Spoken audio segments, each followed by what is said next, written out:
झारखंड के आदिवासी इलाकों में बांग्लादेशी घुसपैठियों की खौफनाक साजिश सामने आई है, जिसमें आदिवासी लड़कियों को बांग्लादेशी द्वारा फंसाना, शादी कर आदिवासियों की जंगल जमीन पर कब्जा और नौकरियों में भी आरक्षण। दिसंबर 2022 में यहाँ एक आंगनवाड़ी के पास इंसानी पैर का टुकड़ा दिखा, जिसे कुत्ते नोच रहे थे।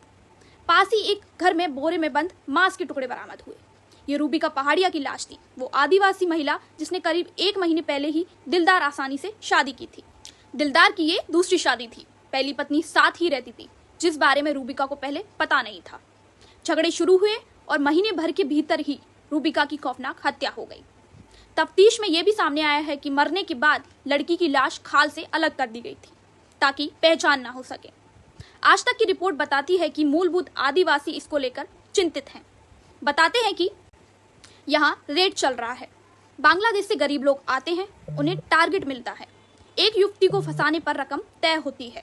ये पैसा इंस्टॉलमेंट में मिलता है। काम शुरू करने से पहले थोड़े पैसे, इतने जितने में अच्छे कपड़े लिए जा सके, लड़की को घुमाया फिराया जा सके।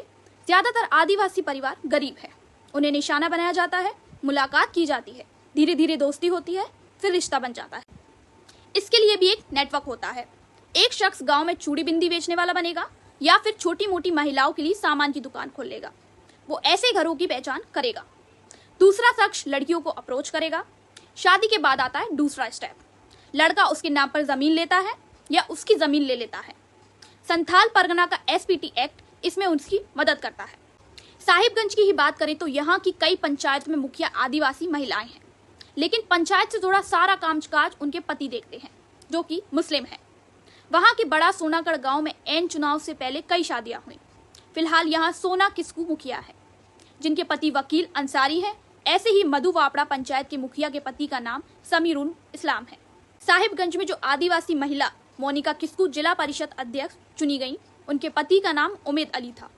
शादी के बाद आदिवासी नेताओं के मुताबिक वह मुस्लिम तौर तरीके रखने लगी थी, लेकिन आरक्षित सीट भी नहीं छोड़ी।